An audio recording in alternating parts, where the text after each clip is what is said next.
আমাদের ওখানে একটা মেম্বার ছিল, তো সে ভোটের 2-3 দিন আগে বলে আপনি ভোট দাঁড়ালেন, আপনাকে লোক ভোট দেবে?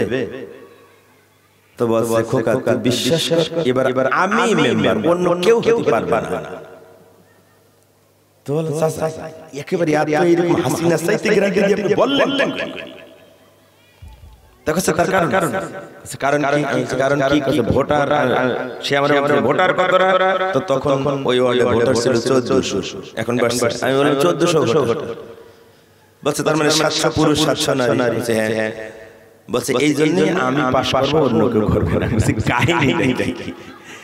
তো বলছে যে আমি লুঙ্গি কিনেছি 1000 আর শাড়ি কিনেছি 1000।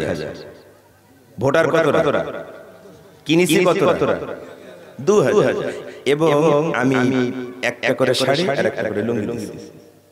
মেয়েদের একটা লুঙ্গি দিয়েছি, দেওয়ার সময় কারো লুঙ্গি এই শাড়ির সাথে 500 টাকাও, লুঙ্গির সাথে কারো 500 টাকাও, এবং সবাই নিয়েছে। এবং আমার সাথে কিরি করেছে যে যাই ভোট হোক, এবার ভোট মানে দেখা গেল ভোটের সন্ধ্যায় যখন রেজাল্ট হলো, তখন দেখা গেল অন্য সব মেম্বার মিলে যা ভোট হয়েছে ও তার ডবল হয়েছে। এবং এই শাড়ি আর লুঙ্গি কিন্তু এমনি দেয় না, ও যাকাত দিয়েছে। বলছে আমরা যাকাত দেব। এখন যাকাত দিলে তো কেউ আর আটকাবে না, যাকাত তো দিতেই। আমার ভাইরা, আমার বন্ধুরা, এই জাতীয় লোক যারা ভালো কাজ করে, ভালোর দিকে মানুষদেরকে ডাকে, কিন্তু নিজের স্ত্রী আর কন্যার পর্দা করে না, বরং বেপরদায় বাজারে যায়, মনে রাখবেন ওই লোকটা অবশ্যই ঈমানের দাবিতে মিথ্যাবাদী।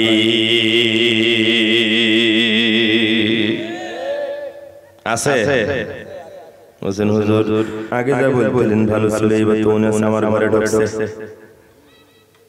কি ঠিক না? আমি বেশি বলবো না ভাই, আরো সমাজে কিছু লোক আছে, কিছু নেতা আছে মঞ্চে আসে, মাহফিলের মঞ্চে, কারণ ওনার কথা মতন তো লোক আসবে না ময়দানে, ঠিক না? হুজুরদের কথা শোনার জন্য, হুজুরদের মুখ দিয়ে কোরআন শোনার জন্য লোকজন আসে, উনি এই জায়গায় দাঁড়ায় বক্তব্য দেয়। ভাইরা আমার, বোনেরা, তোমার কোরআনের চাইতে শ্রেষ্ঠ কোনো গ্রন্থ নাই, বিশ্ব নবীর আদর্শের চাইতে ভালো কোনো আদর্শ নাই। অতএব তোমাদেরকে কোরআন মানতে হবে, তোমাদেরকে রাসূলের আদর্শ মেনে চলতে হবে, তাহলেই মুক্তি পাবা। লোকজন বলে না নেতা তো ভালোই করে, কথা ঠিক কি না? এই মাসখানেক পরে দুর্গা পূজা, মাসখানেক পরে কি পূজা? দুর্গা পূজা। যে বক্তব্য দিছিল কিন্তু মুসলমান, খেয়াল করবেন এই মুসলমান লোকটা কোরআনের মাহফিলে দাঁড়ায় সুন্দর বক্তব্য দিয়ে 1 মাস পরে দুর্গা পূজায় যায়, দেবী দুর্গার সামনে দাঁড়ায় বক্তব্য দেয়। ও হিন্দু সমাজের ভাইরা, হতাশ হওয়ার কিছু নেই, এবার দেবী দুর্গা গজে চড়ে আসার কারণে ফসল ভালো হয়েছে।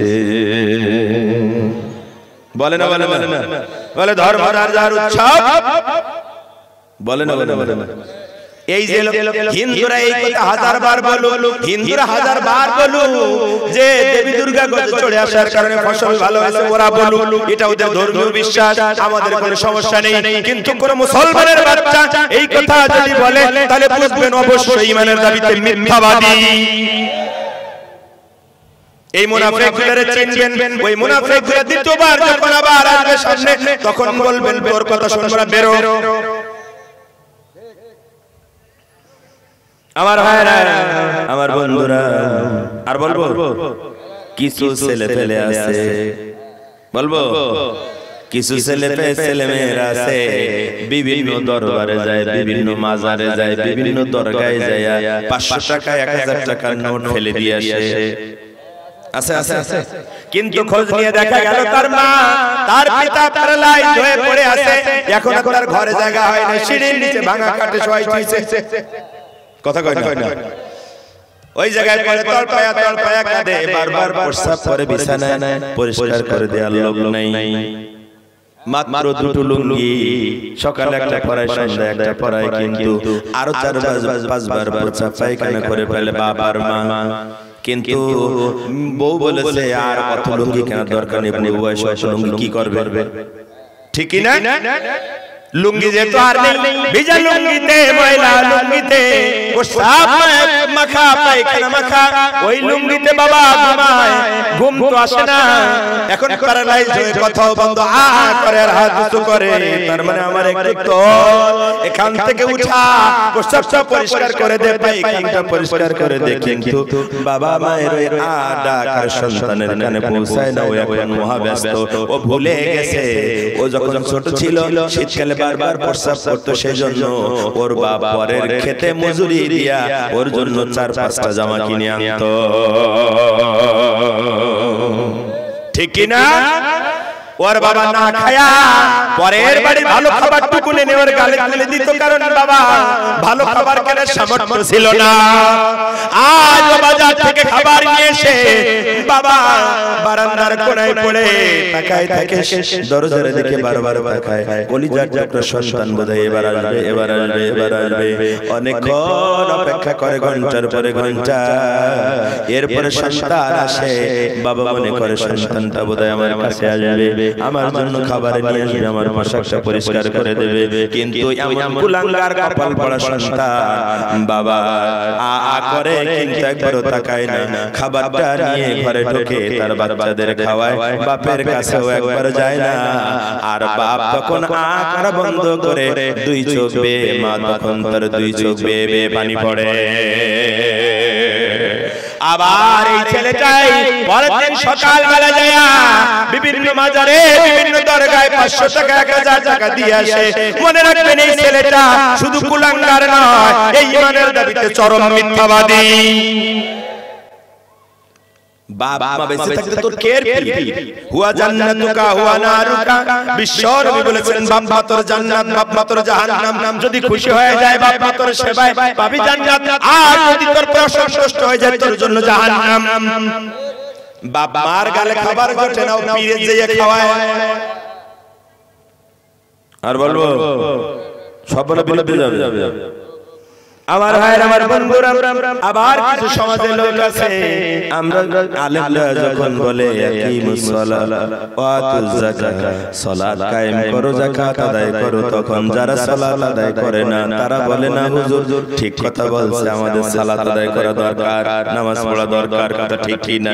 যারা যাকাত দেয় না ওরা বলে না হুজুর ঠিক বলছে, আমাদের যাকাত দেওয়া দরকার। যখন হুজুর সিয়ামের কথা বলে যে রোজার মাস আসছে, রোজা লাগবে, তখন যারা রোজা রাখে না মাথা নিচু করে থাকে আর বলে না হুজুর ঠিক বলছে, রোজা রাখা দরকার। কিন্তু আমার ভাইরা, এই মানুষটাই একটু আগে হুজুর বলল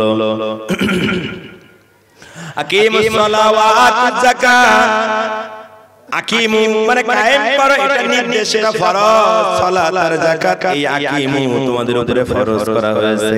সালাত আর যাকাত একই শব্দ দিয়া হুজুর যখন পরে জুমায় বলে আন আকিমুদ্দিন ওয়ালা তাতাফাররাকু ফিহি, দিন কায়েম করা তোমাদের জন্য ফরজ, আল্লাহর জমিনে আল্লাহর আইন কায়েম করা তোমাদের জন্য ফরজ। এই কথা যেই ইমাম সাহেব পরে জুমায় বলে, তখন ওই মাথা নিচু করে লোকটাই মাথা উঁচু করে বলে হুজুর মনে হয় এবার রাজনীতি করছে। বলে না বলে না, বলে হুজুরদের এবার ক্ষমতার লোভে পেয়েছে, তাই এখন রাজনীতি শুরু করে মসজিদে। বলে না বলে না, বলে কি বলে না? যারা বলে আকিমুদ্দিনের ব্যাখ্যা দিতে যায় আল্লাহর জমিনে আল্লাহর আইন কায়েম করা লাগবে, কারো বাপের আইন দিয়া, কারো স্বামীর আইন দিয়া সমাজ চলতে পারবে না, আল্লাহর আইন দিয়া সমাজ চালানো লাগবে, এই কথা যারা বিশ্বাস করে না ওরা ঈমানের দাবিতে মিথ্যাবাদী। আছে না নাই? ও যে দলেরই হোক। আরেকটা কথা বলে শেষ করব, বলবো কিছু মানুষ আছে এখন আমাদের সংবিধানে কথা আছে সকল ক্ষমতার উৎস কেডা? হ্যাঁ না বলেন না বলা লাগবে, সকল ক্ষমতার উৎস কেডা? এই কথা যে বলে সে কাফের হয়ে যায়। ভালো করে বুঝবেন, কিন্তু এখনো আমাদের সংবিধানে এই কথা লেখা, অথচ আমার আল্লাহ বলেন ইন্নাল্লাহা আলা কুল্লি শাইইন কাদির, সকল বিষয়ের উপরে সর্বশক্তিমান কে? আল্লাহ বলে আমি সকল বিষয়ের উপর সর্বশক্তিমান, আর আপনি বলেন জনগণ সকল ক্ষমতার উৎস। সাথে সাথে এই আয়াতের বিদ্যুৎকরণ করার কারণে আপনার ঈমান থাকে না। আপনি নামাজ পড়লেও কাফের, রোজা রাখলেও কাফের, আপনি হজ করলেও কাফের, যাকাত দিলেও কাফের, আপনি মানে মিথ্যাবাদী। ফাজলামি লাগছে তাই না? আমার ভাইরা, আমার বন্ধুরা, একটু খেয়াল করেন, যারা বলে সকল ক্ষমতার উৎস জনগণ, তারা ঈমানের দাবিতে মিথ্যাবাদী। এজন্য আমরা বর্তমান সরকারের কাছে দাবি জানাই, দলীয় সরকার এগুলো করার সাহস পায় না। আপনারা যেহেতু সকলের সমর্থন নিয়ে আসছেন, আপনারা অন্তত এই কুফরি মতবাদটা সংবিধান থেকে বাদ দিয়ে দেন, ঠিক কি না? আমরা আগে সংস্কার চাই, আগে নির্বাচন চাই না। কারণ যে নির্বাচনে চোরের বদলে আরেকবার যদি কোনো চোর এসে যায়, তাহলে আমরা সেই ভয়ে আছি। এই জন্য আমূল পরিবর্তন দরকার। আমার ভাইয়ের, আমার বন্ধুরা, খেয়াল করেন, যারা বলেন সার্বভৌমত্বের মালিক জনগণ, ওরা অবশ্যই মিথ্যাবাদী। এবার আমরা আপনাদের কাছে প্রশ্ন হতে পারে, হুজুর এই কথাগুলো তো মুনাফিকের সাথে মেলে, এখন এই জাতীয় কথা কি আল্লাহ কোরআনে বলছে নাকি? বলছে না? বলেন। আল্লাহ রাব্বুল আলামিন কোরআনে বলেন, ওয়ালা ইয়া'লামান্নাল্লাহুল্লাযীনা আমানু ওয়ালা ইয়া'লামান্নাল মুনাফিকিন। কোরআনুল কারীমের 29 নম্বর সূরা, সূরার আলোচনা চলতেছে, এই সূরা আল-কাবুতের 11 নম্বর আয়াতে আমার আল্লাহ রাব্বুল আলামিন বলেন, আমার আল্লাহ চাই আমি অবশ্যই ভালো করে জেনে নেব কারা ঈমানদার আর কারা মুনাফিক। কার কথা?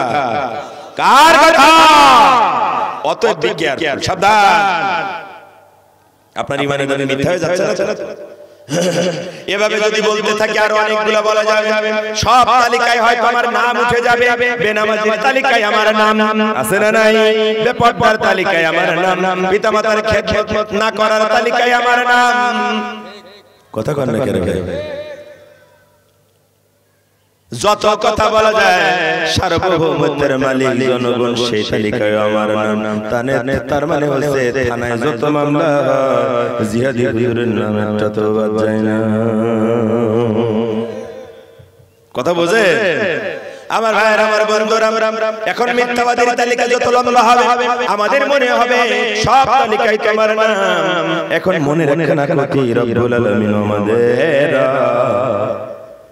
সব তালিকায় তোমার নাম উঠে যায়, কিন্তু বাঁচার কোনো উপায় আছে কিনা?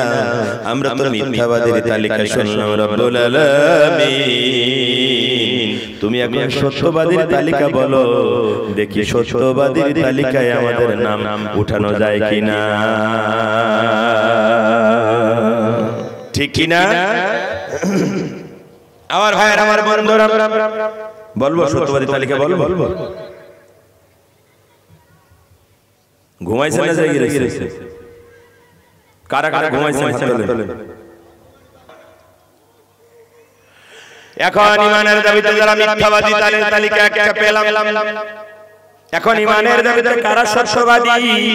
রব্বুল আলামিন তুমি বলে দাও, ঈমানের দাবিতে কারা সত্যবাদী? এই তালিকা আল্লাহ দিয়েছেন নাকি দেন নাই? আমার আল্লাহ বলেন, ইন্নামাল মুমিনুনা আল্লাযীনা আমানু বিল্লাহি ওয়া রাসূলিহি সুম্মা লাম ইয়ারতাবু ওয়া জাহাদু বিআমওয়ালিহিম ওয়া আনফুসিহিম